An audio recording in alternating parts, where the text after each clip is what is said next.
They told you it was intercepted. They told you the air defenses worked. They told you Saudi Arabia's missile shield held firm, that the Patriot batteries did their job, that the drones were shot down before they could do any real damage. They issued a clean, confident statement. Minor shrapnel damage. A small fire. No casualties of significance. Nothing to worry about. Move along. But here is what they did not tell you. Here is what is sitting inside the official Riyadh investigation like a stone at the bottom of a river. Invisible from the surface, immovable, absolutely real. Here is what the people who manage the flow of information about the most critical oil infrastructure on planet Earth have decided you do not need to know. The Ras Tanura refinery, the single most important oil processing facility in the world, the beating industrial heart of Saudi Aramco, the place where roughly 7% of the entire world's daily oil supply gets processed every single day, took damage. Real damage. Not shrapnel scratches, not cosmetic burns that a maintenance crew fixed over a weekend. Or structural damage to systems that do not get fixed in a weekend. Systems that, when they go down, have consequences that ripple outward from the Saudi coast all the way to gas stations in Ohio, fuel depots in Germany, shipping terminals in South Korea, and the inflation calculations of every central bank on Earth. And the investigation into what actually happened at Ras Tanura, who ordered the strike, how the drones penetrated the defense perimeter, what was actually hit, and what the real production impact has been. That investigation has been running in one of the most opaque, controlled, and deliberately obscured information environments in the entire global energy industry. Saudi Aramco does not hold press conferences about infrastructure vulnerabilities. The Saudi Ministry of Defense does not release damage assessments to Reuters. The kingdom does not invite independent inspectors to walk through its refinery floors and report what they find. What the world gets is what Saudi Arabia decides the world gets. And right now, what Saudi Arabia has decided the world gets is the minimum possible information delivered with the maximum possible reassurance. Everything is fine. The defense has worked. Prices are stable. Production continues. But everything is not fine. And the insiders know it. Let me take you inside this story the way it actually looks from the people who work in it. The energy analysts who track satellite imagery of Gulf industrial facilities. The insurance underwriters at Lloyd's of London, who are currently recalculating their exposure to Saudi Arabian infrastructure risk at a level not seen since the Refinery Attack in 2019. The shipping brokers in Singapore and Dubai, who are watching tanker routing decisions being made right now that tell a different story than the official one. The former intelligence officers in Washington, London, and Tel Aviv, who have spent their careers understanding how Iran plans and executes strikes on Gulf energy infrastructure, and who are looking at the publicly available information about the Ras Tanura attack and seeing things that do not add up, things that the official narrative cannot explain, gaps that the investigation is not filling, questions that nobody in the Saudi government press operation is being asked loudly enough or persistently enough to answer. And at the center of all of it, at the absolute core of why this matters so much, why the stakes of getting this story right are almost incomprehensibly high, is a number. Not the $100 billion of the arms deal, though that is part of it. Not the $600 billion in total Saudi-American commercial commitments, though that matters too. The number that matters most right now, the number that the Riyadh investigation is dancing around, is 7%. 7% of the world's daily oil supply. That is what Ras Tanura processes. That is the weight of what is at stake every single time Iran points a drone at that facility. And understanding that number, really understanding it, in your bones, the way the people who trade oil and insure tankers and run global supply chains understand it, is the only way to understand why the official story about what happened there is so carefully, deliberately, architecturally incomplete. To understand the attack on Ras Tanura, you have to understand what Ras Tanura actually is. Most people have heard of Saudi Aramco, the oil company that produces more crude oil than any other single entity on Earth, the company that was valued at nearly $2 trillion at its peak, the company whose profits fund the entire Saudi state, whose revenues built the roads and hospitals and universities of the kingdom, whose continued operation is not just an economic matter, but an existential one for the Saudi monarchy. Aramco is the kingdom. The kingdom is Aramco. They are inseparable.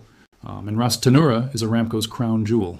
Sitting on the western shore of the Persian Gulf in Saudi Arabia's eastern province, Ras Tanura is not just a refinery. It is a refinery complex, a sprawling industrial city on the water, with processing units and storage tanks and pipelines and a marine terminal that loads supertankers and sends oil and refined products to every corner of the globe. It is one of the oldest continuously operating major oil facilities in the world, having processed Saudi crude since the 1940s. It is irreplaceable. There is no backup. There is no alternative.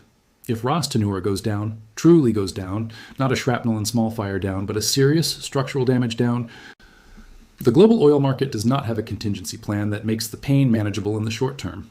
And Iran knows this. Iran has known this for decades. The targeting of Saudi oil infrastructure is not improvised. It is not reactive.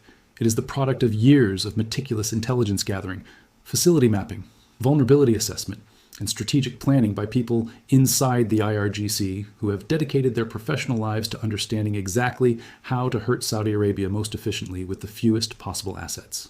Because that is Iran's doctrine in this conflict.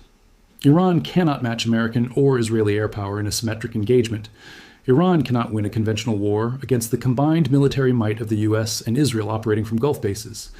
What Iran can do, what Iran has built its entire asymmetric warfare strategy around, is threaten the global economy, threaten the oil supply, make the cost of attacking Iran so astronomically high, so immediately and viscerally felt in every country on earth, that the political will to sustain the war evaporates before the military objectives are achieved. The Strait of Hormuz is one pillar of that strategy. Ras Tanura is the other. So when Iran launched its wave of retaliatory strikes following the American-Israeli assault on February 28, 2026, the targeting of Ras Tanura was not incidental. It was not opportunistic. It was the centerpiece of a carefully designed economic warfare campaign aimed at one specific message. You can bomb our cities, you can kill our supreme leader, you can try to destroy our nuclear program, but we can turn off the lights in the global economy. We can make your allies' oil infrastructure burn. And the question at the heart of the Riyadh investigation, the question the official narrative is working very hard to prevent from being answered publicly, is how close Iran came to actually doing it. How close did those drones get to genuine, sustained, production-halting damage at Ras Tanura? Because the official answer is not very close. The defenses worked. The shrapnel was minor. The fire was put out. Production continues. But the insurance market is not behaving like the defenses worked. The tanker routing decisions being made in shipping offices right now are not consistent with a facility operating normally, and the satellite imagery being analyzed by commercial intelligence firms tells a story about activity patterns at Ras Tanura in the days and weeks since the attack that does not match the official reassurance. Here is what the insiders are actually seeing. Lloyd's of London and the broader marine insurance market, which prices risk based on information, not public relations, has been recalibrating its exposure to Saudi Arabian energy infrastructure at a level that independent analysts describe as consistent with a significant incident, not a minor one. Insurance pricing is the most honest market in the world when it comes to risk assessment, because the people setting those prices are personally financially exposed to being wrong. They do not get paid to reassure the public. They get paid to correctly assess the probability and magnitude of loss. And right now, the probability and magnitude of loss being priced into Saudi oil infrastructure coverage is telling a different story than the Saudi Ministry of Defense. The gap between what the official statement says and what the insurance market is pricing is itself a piece of information. It is the market's way of saying, we do not believe the official statement fully. We think the real picture is worse than what has been disclosed. And when Lloyd's of London thinks the real picture is worse than what has been disclosed, the adults in the global energy industry pay attention. Then there's the satellite imagery. Commercial satellite companies, Planet Labs, Maxar Technologies, and others, have been providing imagery of Gulf industrial facilities throughout the conflict. Analysts at independent firms and former intelligence officers reviewing that imagery have noted something interesting about the activity patterns at Ras Tanura following the attack. The volume of specialized maintenance and repair vehicle activity visible in the facility as operational areas in the days after the strike is not consistent with what you would expect after a minor shrapnel incident. Serious industrial facilities of Ras Tanura's scale have documented well-understood activity signatures. A small fire and minor shrapnel damage produces a certain pattern of response. You see fire suppression vehicles, you see a cleanup crew, activity returns to normal within 24 to 48 hours. What the satellite imagery shows at Ras Tanura is a more sustained, more intensive pattern of specialized equipment movement. The kind of pattern that, to people who have spent careers analyzing industrial facility imagery, is more consistent with assessment and repair of structural or systems damage than with post-shrapnel cleanup. This does not prove the official statement is false, but it raises questions, serious ones. And the Riyadh investigation, operating behind the walls of Saudi state security classification, is not answering them. Now let us talk about the specific attack vector, how the drones actually reached Ras Tanura, because this is where the story gets genuinely alarming. Oh, and where the gap between what is known and what is being officially acknowledged becomes most stark. Iran has been developing and deploying drone technology for years that is specifically engineered to defeat layered air defense systems, not by being more powerful, not by being faster or higher, but by being lower, cheaper, smaller, and more numerous than the defense systems designed to intercept them. The Iranian drone doctrine against Gulf infrastructure targets follows a consistent pattern. Launch large numbers of small, relatively cheap drones on multiple simultaneous flight paths, force the defending air defense batteries to choose which incoming targets to engage, and ensure that the cost of each interception, in terms of the defensive missile expended, is significantly higher than the cost of the attacking drone. This forces defenders into an economic attrition calculation. Every Patriot missile that intercepts a cheap Iranian drone costs between $1 and $4 million to replace. The Iranian drone being intercepted cost perhaps $20,000 to build. If Iran can force Saudi Arabia to fire $50 million in Patriot missiles to stop $1 million worth of drones, Iran wins that exchange economically, even if every drone is intercepted. And if even one drone gets through, if even one reaches a critical processing unit or a key storage tank or a pipeline junction, the economic damage to global oil markets can exceed the cost of the entire attacking drone fleet by orders of magnitude. The official Saudi account of the Ras Tanura defense says 5 drones were intercepted, 5 drones shot down before they could do damage. What the official account does not clearly address is whether those 5 drones represented the entirety of the attack or whether they were the intercepted portion of a larger wave. Because the attack pattern Iran used across the entire Gulf region on the night of February 28th and in subsequent strikes was definitively a saturation strategy. Dozens of drones and missiles launched at multiple targets simultaneously to overwhelm defense capacity. Against a target as high value and as specifically pre-planned as Ras Tanura, launching exactly 5 drones would be an unusually conservative and uncharacteristically restrained operational choice for the IRGC. The people who planned this strike spent years thinking about how to hit Ras Tanura. The idea that they sent 5 drones and walked away is not consistent with everything we know about Iranian targeting doctrine against high-value Saudi infrastructure. The question of how many drones were actually in that attack, how many were intercepted, how many were not intercepted, and where the unintercepted ones went. That question is inside the Riyadh Investigation. It is not in the public statement. There is a historical precedent that makes this conversation much more urgent and much less abstract. On September 14, 2019, a coordinated drone and cruise missile strike struck Saudi Aramco's Abqaiq processing facility and the Khurais oil field. 19 drones and 7 cruise missiles. The attack was so precisely targeted, so operationally sophisticated, and so devastatingly effective that it knocked out approximately 5% of global daily oil supply in a single night. Aramco announced that production had been cut by 5.7 million barrels per day. Oil prices jumped by the largest single-day percentage increase in nearly 30 years. The world held its breath. And then, remarkably, Aramco and the Saudi government mounted the fastest large-scale industrial repair operation in the history of the global oil industry. Within weeks, they had restored most production. Within months, they were claiming full recovery. But the Abqaiq attack did something that no press statement about recovery could undo. It proved, in front of the entire world, that Saudi Arabia's oil infrastructure, the infrastructure that props up the global economy, was fundamentally, structurally, and devastatingly vulnerable to relatively cheap Iranian drone and missile technology. It proved that the kingdom's air defenses had real limits, real gaps, real consequences when they were stressed beyond those limits.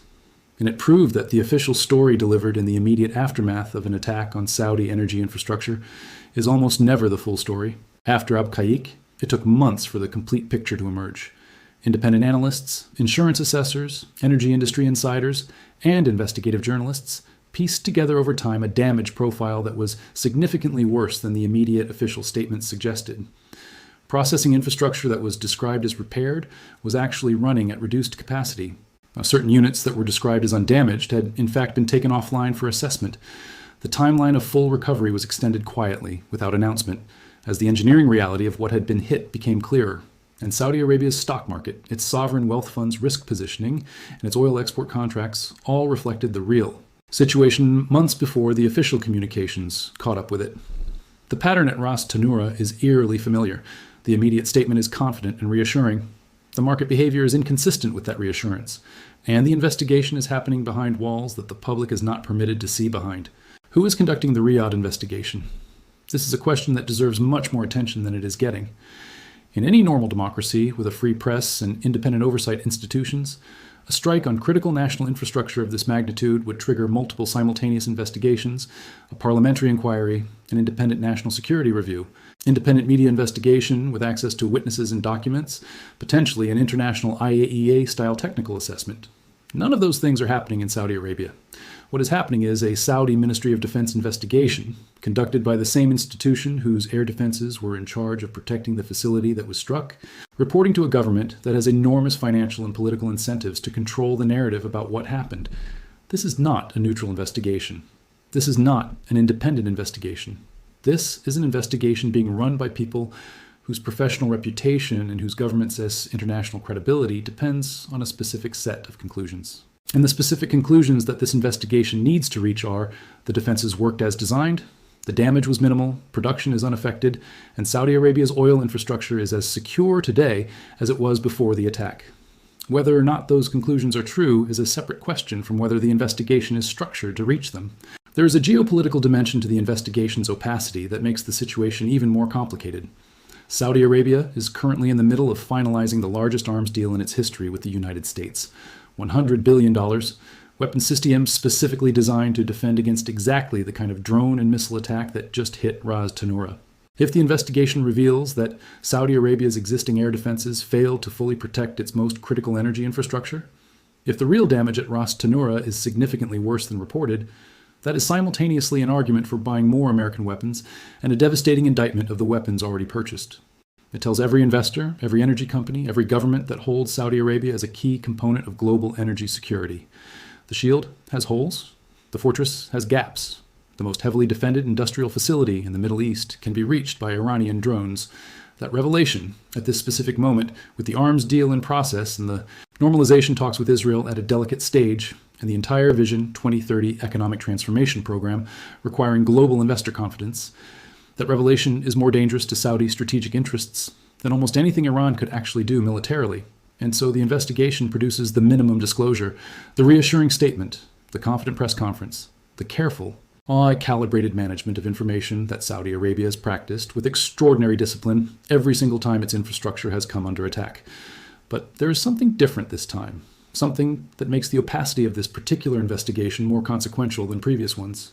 The global energy market is operating at a level of stress and uncertainty that has not been seen since the early 1970s. Iran has closed the Strait of Hormuz, or at least declared it closed, and demonstrated the willingness and capability to strike at vessels transiting it. The insurance rates for Gulf shipping are at historic highs. Oil importing nations from Japan to Germany to India are running strategic petroleum reserve calculations on scenarios they have not had to seriously model in decades. Every piece of real information about the actual state of Saudi oil infrastructure right now is worth an enormous amount to an enormous number of people. Energy traders, hedge funds, central banks, national governments, strategic planners, all of them are trying to make decisions about reserves, about contracts, about alternative supply arrangements, about price forecasts, based on information that is being deliberately withheld by the institution, with the most comprehensive picture of reality and the most powerful incentives to not share it. This information asymmetry is not just a journalistic problem. It is a market integrity problem. It is a global economic stability problem. And the Riyadh investigation is sitting at the center of it. Here's what an honest investigation would need to answer. First, how many drones or missiles were launched at Ras Tanura in the attack? And what was the interception rate? Not just how many were intercepted. How many were launched in total? Second, what specifically was targeted within the Ras Tanura complex? Iranian targeting doctrine against Aramco infrastructure is extraordinarily specific. They are not trying to blow up the whole facility. They are trying to hit specific processing units, specific control systems, specific pipeline junctions. Knowing what was aimed at tells you enormously more about what the attack was designed to achieve than knowing how much fire the cleanup crew put out. Third, what is the current actual production capacity of Ras Tanura compared to its pre-attack capacity? Not what it is being reported as, what it actually is, because the difference between those two numbers is the most important energy market data point in the world right now. Fourth, what changes to the defense configuration have been made since the attack? And what does the decision to make those changes tell us about what the previous configuration failed to do? And fifth, the question that cuts to the very heart of all of it, is Ras Tanura more or less vulnerable to a follow-on strike today than it was the night the drones came? The people who know the answers to those questions are not talking. They are inside the investigation. They are inside Aramco's security infrastructure. They are inside the Saudi Ministry of Defense. And the system they operate within has always been designed to ensure that the answers to questions like those flow upward to the leadership of the kingdom and outward to the rest of the world, only when and only to the degree that the leadership decides serves the kingdom's interests. That system worked adequately in a world where Gulf energy markets were less stressed, where alternative supplies were more readily available, and where the strategic consequences of information gaps were more manageable. It does not work in the world that exists right now. In a world where the Strait of Hormuz is contested, where Iranian drones have demonstrated the ability to reach the most defended industrial facility in the Gulf, and where every government on Earth is trying to make energy security decisions in an environment of profound and deliberate information darkness. There is one final dimension of the Riyadh investigation that deserves to be named directly, because it is the dimension that transforms this from an energy security story into a human story. The people of Saudi Arabia, the workers at Ras Tanura, the engineers who keep the facility running, the families who live in the surrounding communities, the ordinary Saudi citizens whose entire national economy depends on that refinery continuing to function, those people are being kept in the dark too, not because the government does not trust them, but because the government has decided that in a time of war, in a time of national emergency, managing the information environment is a matter of national security. And there is a legitimate argument for that position. Panic is real. Market disruption is real. The enemy's ability to exploit public knowledge of infrastructure vulnerability is real. But there is an equally legitimate counterargument. People who live and work in the shadow of a critical infrastructure target that has just been struck by enemy drones have a right to know whether they are safe. Workers who go to work every day inside a facility that was just attacked have a right to know whether the defenses protecting them have been improved. Citizens who pay for their government's military budget have a right to know whether that budget is producing actual security or merely the appearance of it. The Riyadh investigation is hiding something. Whether it is hiding catastrophic failure or merely embarrassing inadequacy remains unclear from the outside.